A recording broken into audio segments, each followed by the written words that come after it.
Only one type of burger. For every pallet. Fries are extra. Large in size. We've got the shakes. Going over the brim. Hey, this is Chris from JCW's. Put a positive, delicious spin on your day at any one of our 5 locations. In Lehigh, American Fork, Provo, South Jordan, or Harriman. JCW's, quality and a lot of it. Celebrating the grand opening of the Bullfrog Spas factory store in Billings. From March 6th to 16th, purchase a Bullfrog Spas premium hot tub or swim spa and receive up to $3,000 off MSRP, plus a free essentials accessory package. Bullfrog Spas' patented and customizable jetpack therapy system allows you to choose your desired jetpacks for optimal relaxation and pain relief. Visit our new showroom in Billings today or online at bullfrogspas.com. It's time to get your morning started with the news you need to know. News update. This is what's trending with DJ and PK. Hashtag Utah Jazz.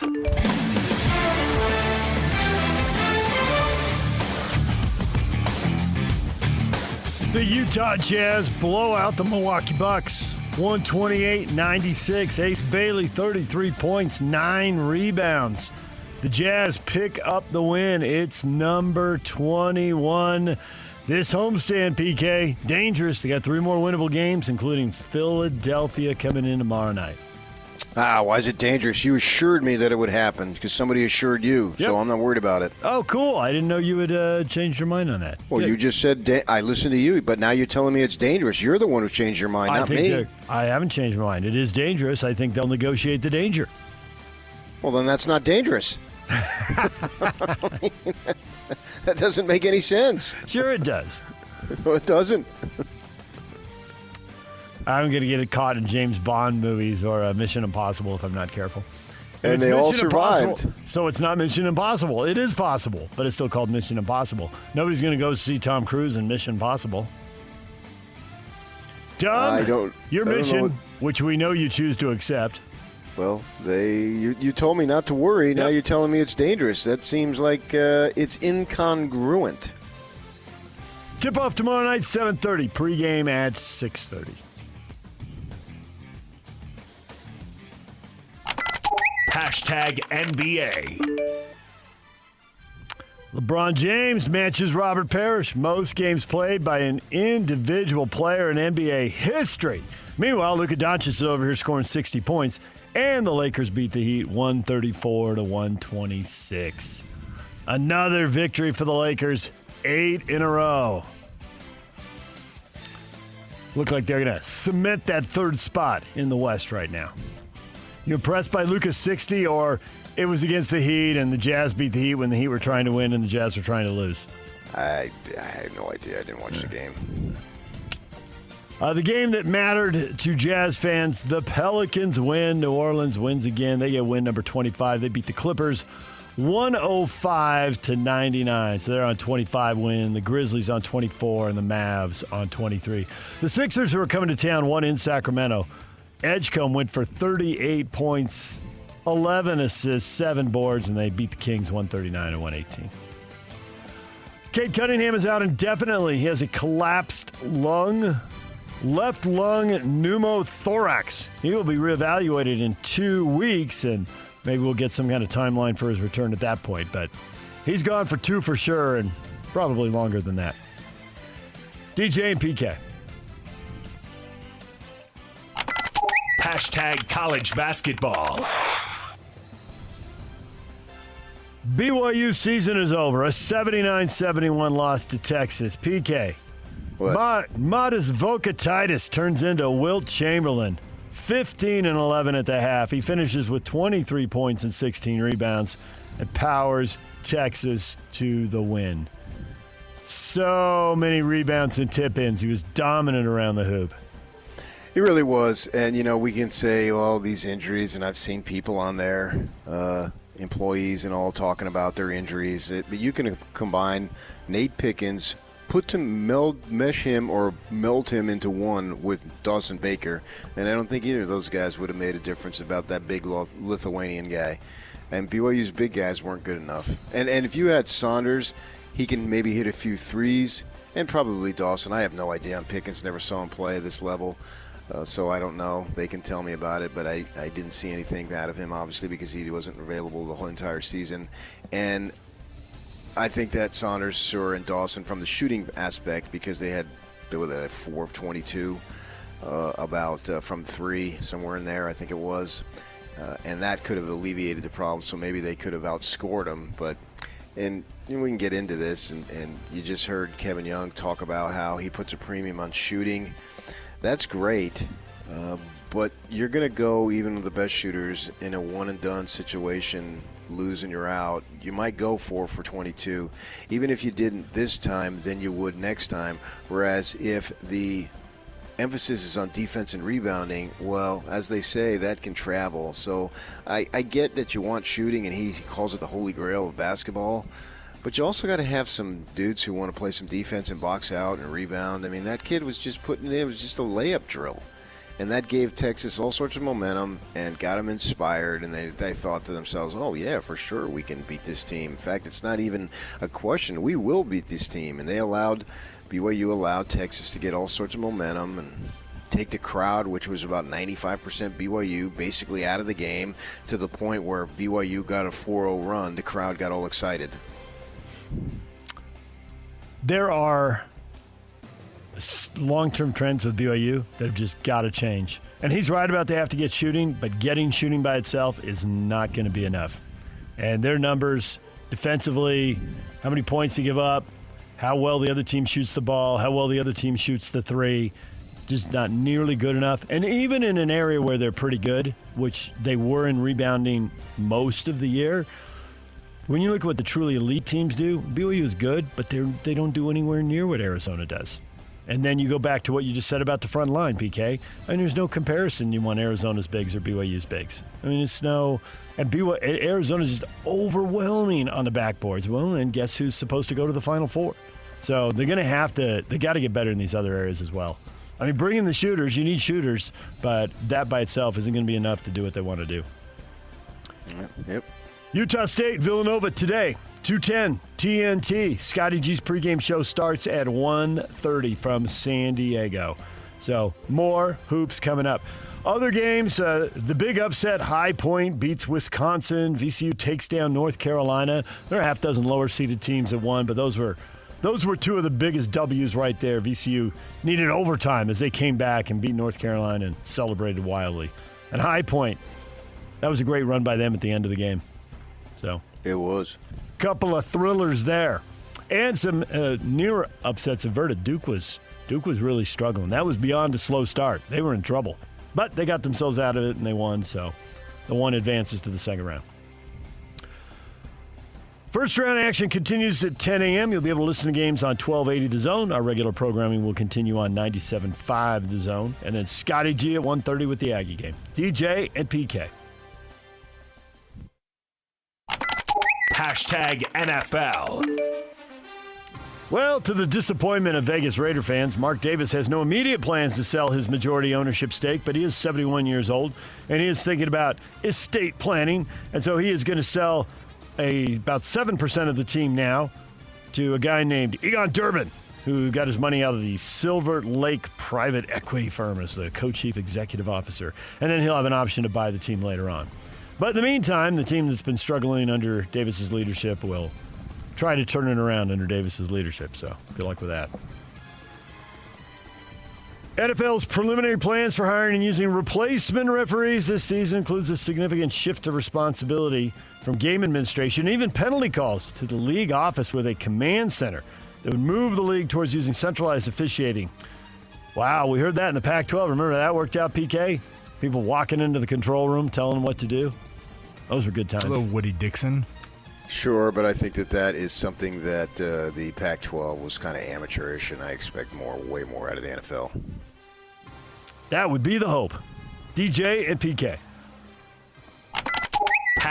#college football. They finally listened to you, PK. It's about time you had a bigger voice in this sport that you love. College football. Yeah. How come somebody does something with 8 minutes left in the third quarter and they're suspended for the first half of next week's game? Didn't really make much sense. Now, I don't know if they did exactly what you want, but they at least started moving toward what you want.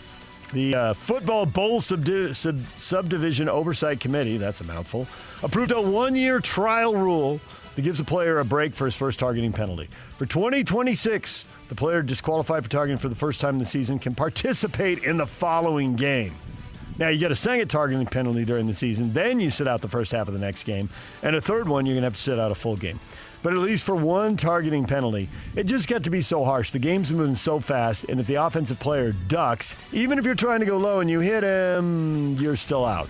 It's a very harsh penalty. So they scaled it back a little. Is that enough for you, or you're going to allow them baby steps while they admit you were right? Well, thinking about this, the targeting rule, you can clearly come up with some rules as far as the penalty, right? That is the issue that's easily solved, but exactly what is targeting remains a controversial call.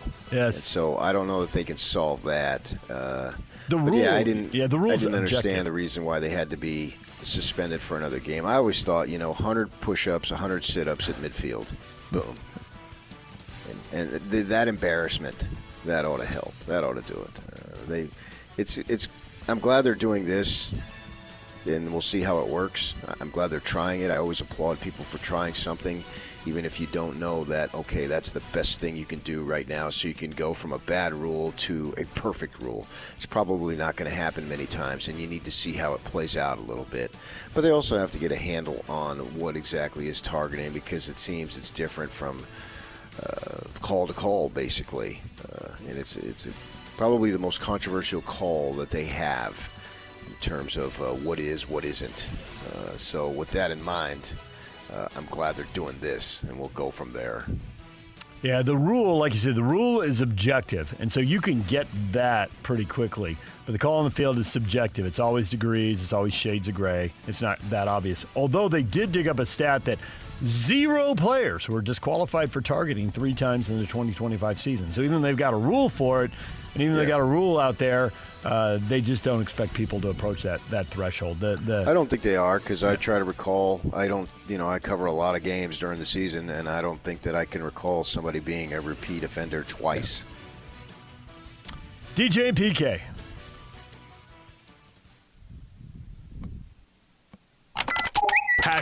#RSL. Real Salt Lake's won 3 in a row. Can they make it 4 in a row? They are playing one of the few teams that are trailing in the standings right now. San Diego has 10 points out of 12 to start the season, while RSL has 9.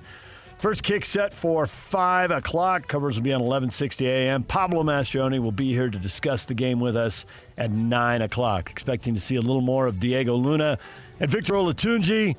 Diego Luna barely played this year, just a few minutes as a sub. Both those players were hurt the Wednesday before the season opener, so see a little more of them. Don't expect them to start, but time will tell. Pablo joins us at 9 o'clock this morning. DJ and PK. #NHL.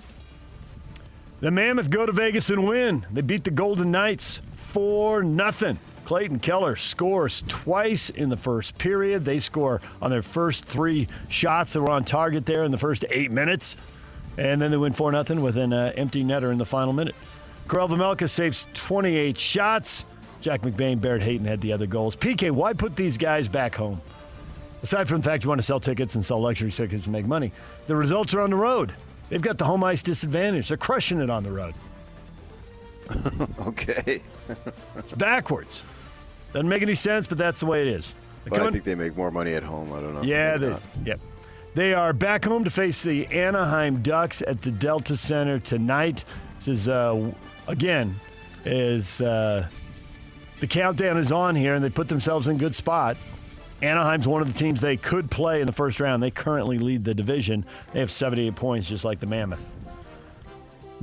Puck drops, 8 o'clock. Pregame starts at 7 with Hockey Night in Utah. And that's what's trending. It's brought to you by Shamrock Plumbing. There's no job too big or too small. Get the personal touch with Shamrock Plumbing. All right, DJ and PK coming up. We got the question of the day. David Locke will be here at 8:30. Pablo Mastroni at 9. Talk Jazz and RSL then, but NCAA tournament. Final thoughts on BYU's final defeat, and we will get to that with the question of the day next, right here on The Zone.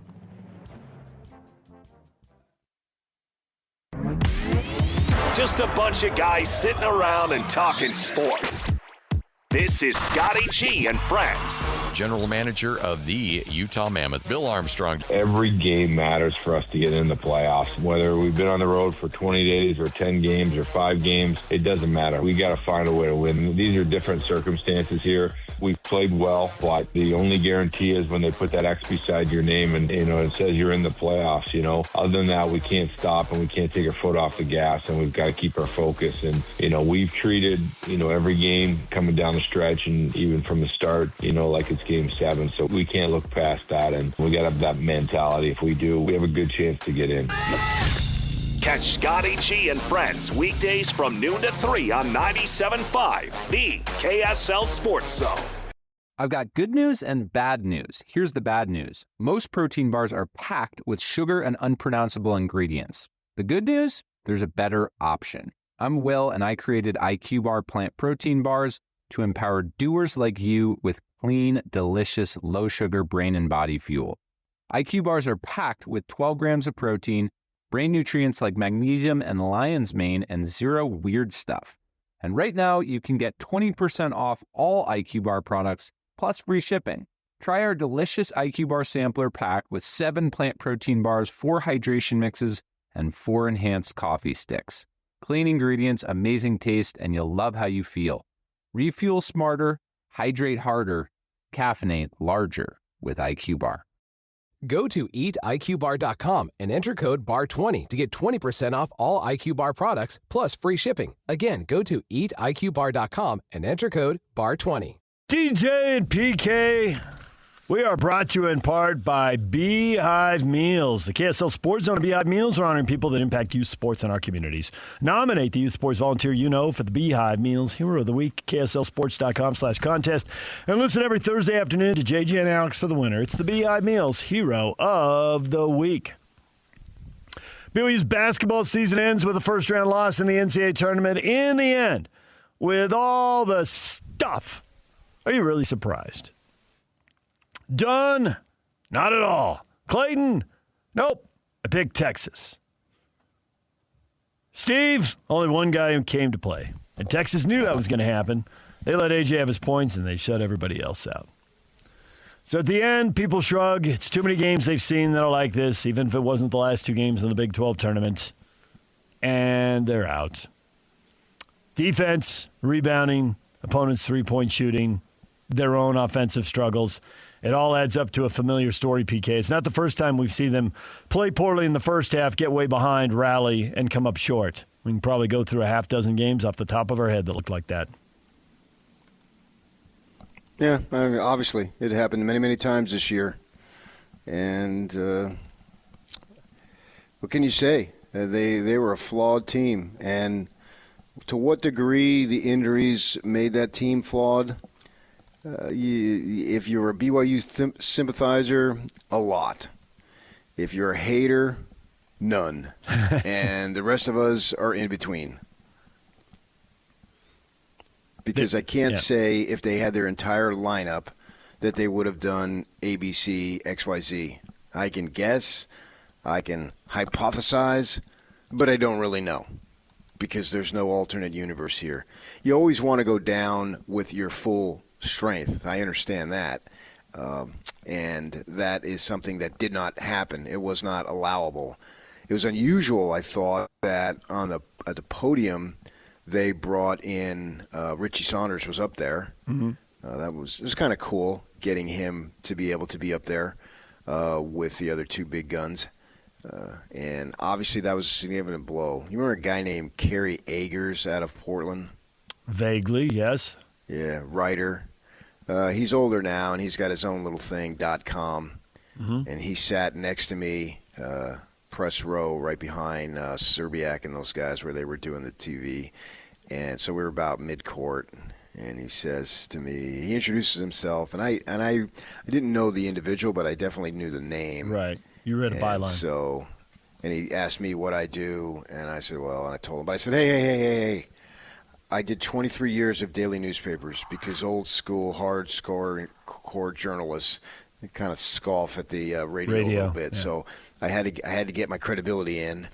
And so he said right off the bat, well, what do you think the loss of Saunders is going to do? Well, I mean, it's a significant loss. There's no doubt about it. The kid's a potential NBA player. Hopefully he gets healthy and has the opportunity to show. And plus the fact that after Saunders, there was essentially nothing, as harsh as it sounds to say. That's the truth, right? I don't take any delight. You get a kid who come in and provide energy for 10 minutes, 15 minutes, and we'd go, oh, yeah, great, man, that's awesome, because the bar was set so low for those guys. So they really didn't have anybody to replace him. And then you go, well, Baker could have replaced him, and he could have been out. Sure, you can go down that line as much as you want. But the fact is, man, it is a team with little depth, and the depth, even with those two, it still had little depth. It's not like those two injuries added to the little depth. I think those two healthy, you still had little depth. You see what I'm saying there? Because it just seemed like what is Kevin Young going for as he tries to construct a roster, which, it's largely up to him to put this roster together, whereas the other coaches over the years, they were sort of limited in the rosters that they could put together because there's basically the best LDS talent and get a kid who was overlooked somewhere, get a kid who's a junior college kid, and that's pretty much it, right?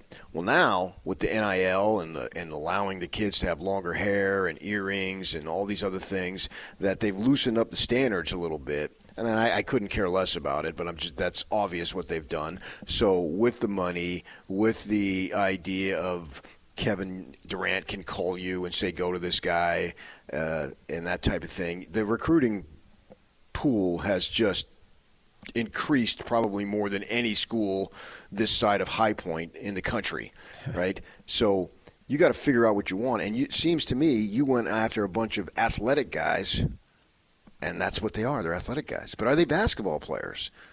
When they had their opportunities, make me play you. Well, none of those guys really made Kevin Young play them, right? They seem to be extremely limited.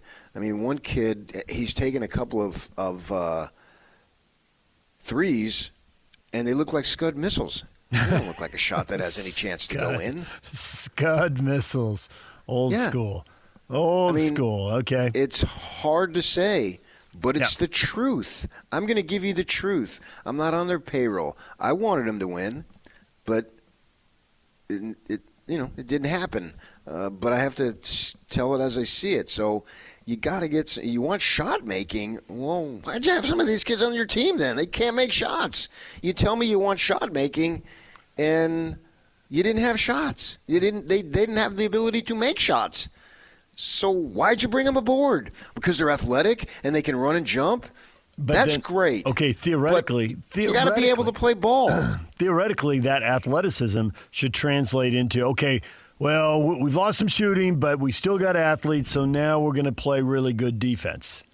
At times, it wasn't consistent. It was really good against West Virginia, but it had been terrible the day before against Kansas State.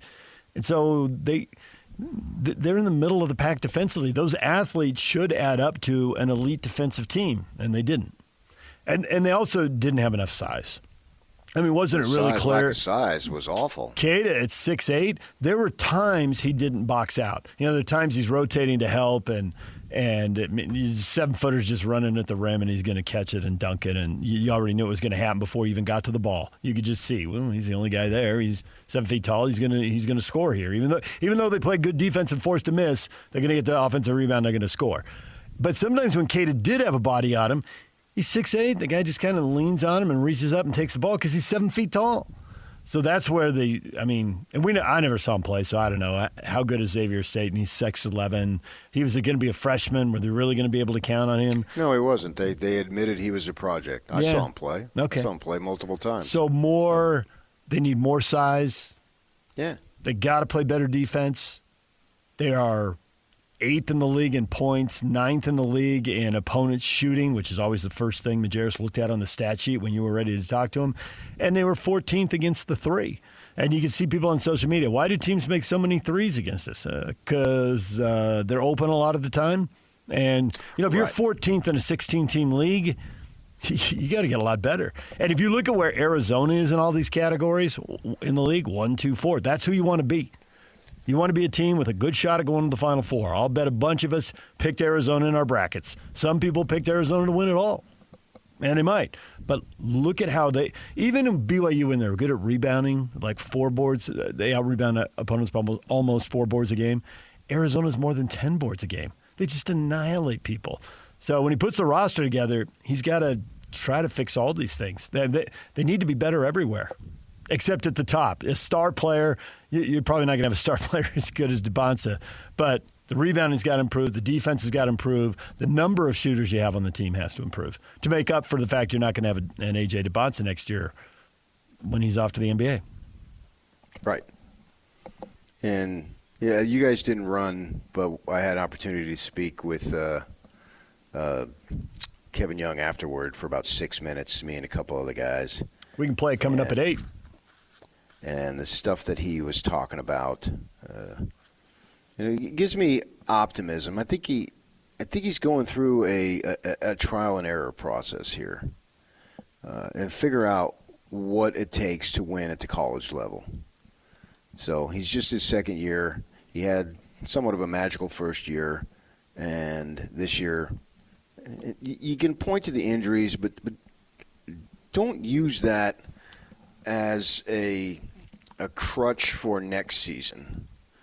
Learn from what your deficiencies were, and he's still excited about helping guys and being part of their lives, and I get that. He talked about how when Chris Paul retired, they sent him a video. His family sent Chris Paul a video, and then Chris immediately responded with one of his own, and that's cool and all that. And you do have all these NBA contacts, although that's going to dry up. You want Kevin Young to be here 15, 20 years. So the guys that he coached in the NBA are going to phase out of the league here. You want to be able to build what you got at the college level, and I think he needs an opportunity to see what he did right, what he did wrong, because he'll tell you, man, it's a learning experience, and there's nothing wrong with that. And now get a roster that is more well-rounded. You had the phenomenal star at the top, right? And even he is a suspect three-point shooter, right? That's not his game completely. He's not a pure three-point shooter where if he goes 1 for 7, you're surprised. He went 1 for 7 last night. We're not really that surprised because that's not his game. He's very good. He's a star. He's fun to play with or watch, or I don't know how he is to play with. That's up to the guys. But he's fun for me to watch. I enjoyed watching him all season. I'm sad that it's over, but, I mean, I get sad over the silliest of things that end once sports seasons end. So I'm sure BYU fans feel the same way. But learn from what you need to do and how you can get a roster that's more complete. Because there are obvious holes, and the injuries contributed to some of the holes, but I don't think Saunders or Baker were going to defend the 7-footer at the rim. He had a double-double by halftime. Yeah. Now, he's not some big, stiff Lithuanian dude like the lumbering guys that we have stereotypically in our mind. That's not who he is. I mean, he does average 15 points and like 7 or 8 boards, so he's decent. But you just made him look all-world in the first half. I mean, come on. Bod sent 2 guys to him. They were double-teaming, you could see it, double-teaming AJ immediately. Mm-hmm. There was one right in front of me in the second half, and he's 40 feet from the bucket, and they're double-teaming him. Well, then put 2 bodies on that 7-footer, the Lithuanian Matos, because I'm not even going to bother his last name because I'll never need to learn it, that allowed them to get all sorts of excited. I mean, 51% in the first half, 45% from three. You're shooting 45%. That tells me, if I never saw one attempted shot from three, that tells me that the players are wide open. And even at the end there, they got it down to 4, and they got beat. They lost to Pope, and they got beat by a Pope. Mark Pope left. Jordan Pope gets a wide-open 3 right in front of Texas's bench. And what does he do? He makes it. At that point, he was 2 of 8. But if you give a kid who's a decent shooter, he's 2 of 8 from 3, he is totally wide open, not somebody within 2 or 3, 4 feet of him, and he makes it, and it goes from 4 to 7, took all the air out of the game. Yeah, it was over. With 1:21 to go. At that point, I texted my wife. I said, make the flight change. We're coming home. Yeah, right. I could have, make sure Lloyd Cole, I know you're listening, buddy. I could have had a flight during the show, but no, I pushed it back till much later today so I could be here. For the post-mortem. Well, it's just my job. There it is. I have to be here. There's nothing better that I like doing, getting up at 5:30 in the morning and being in this conference room where I can shout and not have to worry about waking up any of my floor mates on the 6th floor of the courtyard. That did happen once upon a time. Hold it down in there. That happened to me at Black Desert once. I was down there doing the show, and somebody in the next room was banging on the wall. I guess that was a little too loud at 7 a.m. No, I appreciated doing a golf show. All right, we got more fans weighing in on the end of the BYU season. And we got BYU basketball ends with a first-round loss in the end with all the stuff. Are you really surprised? And John says, I think that's one of my favorite BYU losses of all time. An expensive loss. It was so much cheaper for them when Jimmer went and lost. And Jim Fuchuk gets credit for this statement. 2 laughing, crying emojis.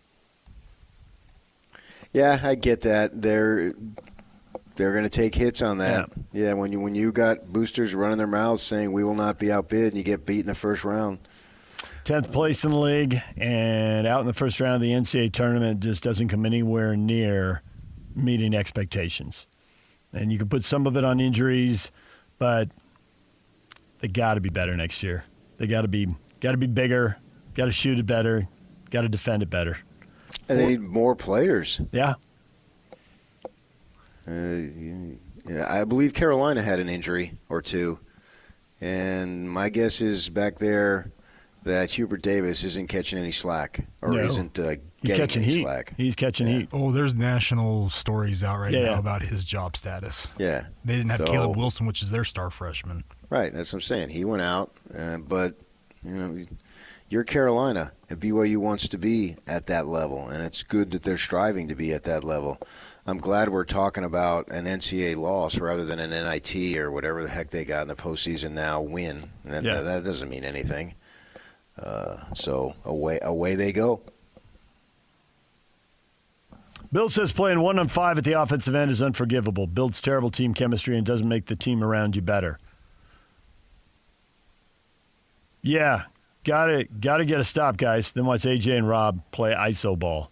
Okay, what are you supposed to do then? You're supposed to give the ball to the other guys who have as much chance to make a basket as I do? Tough choices at that point, huh? Spencer says motion offense wins in March. 3 guys stand in the corners while 2 guys play hero ball, loses. Okay, who would you rather have the ball with? Who are you passing it to? Who do you have any confidence that can make a shot?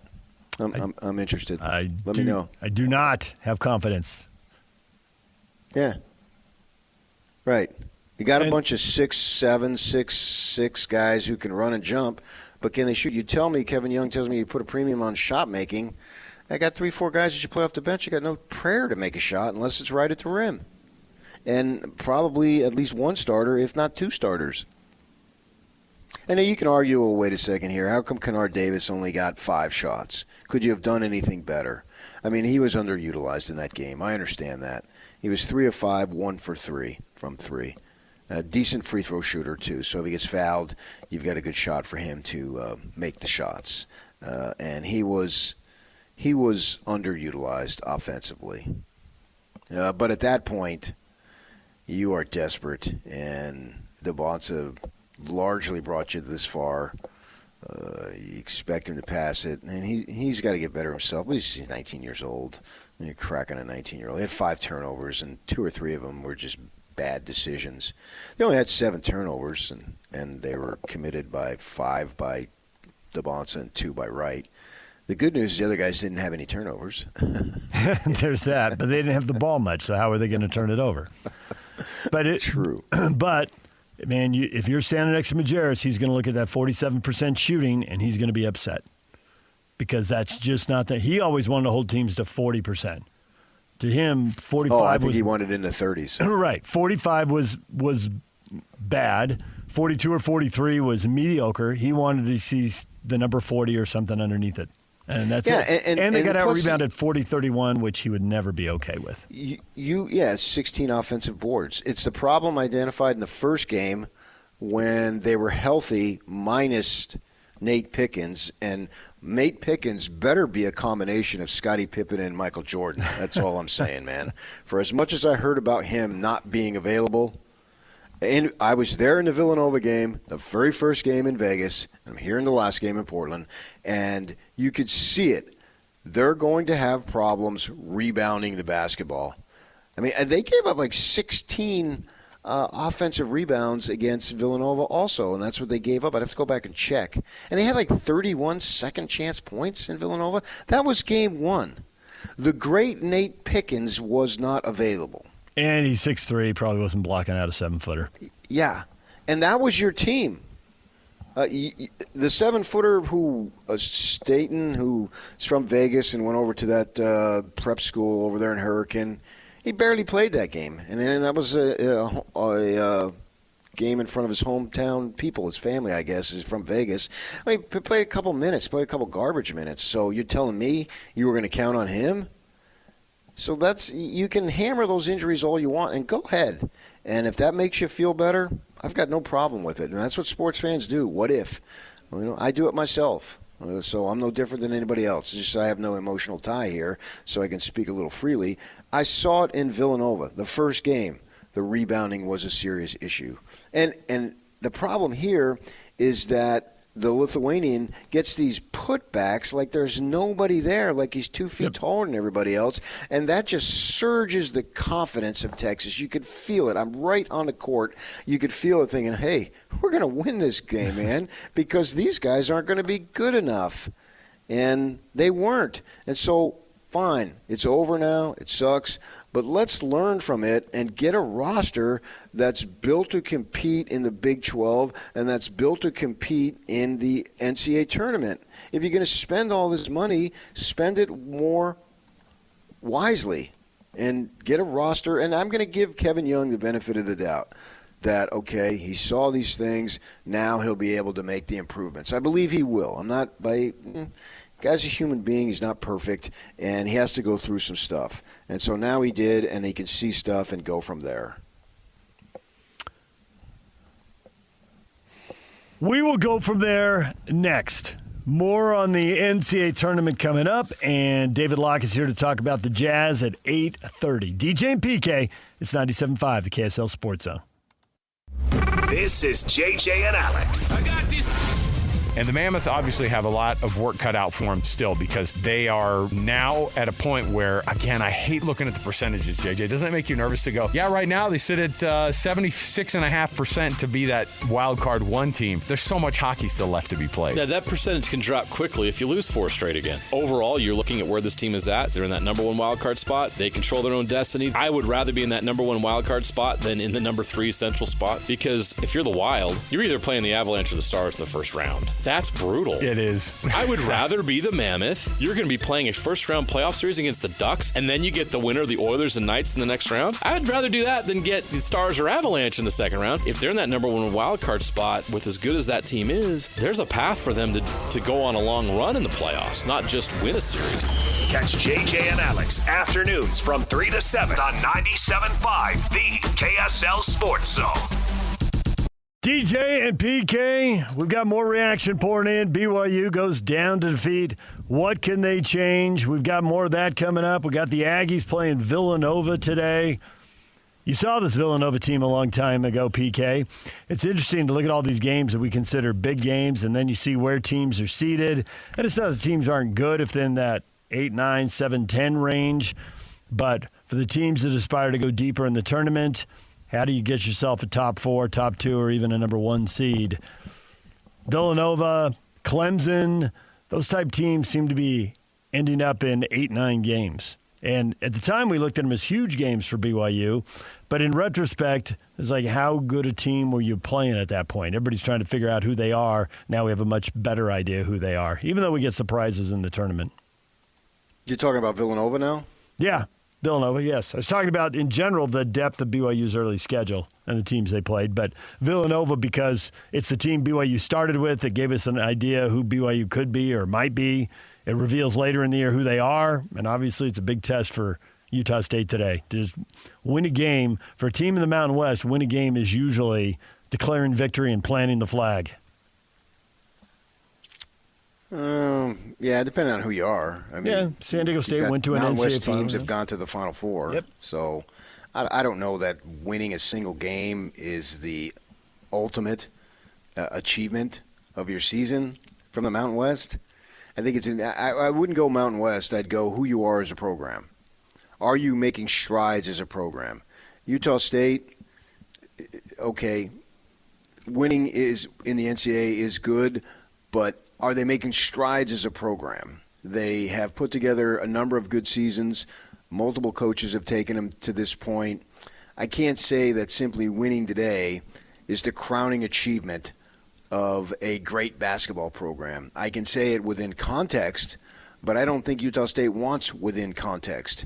It wants to be a great basketball program and have all the advantages that they have with the great crowd, and each one of those kids is big men on campus. If they go to campus, it's a big, big deal.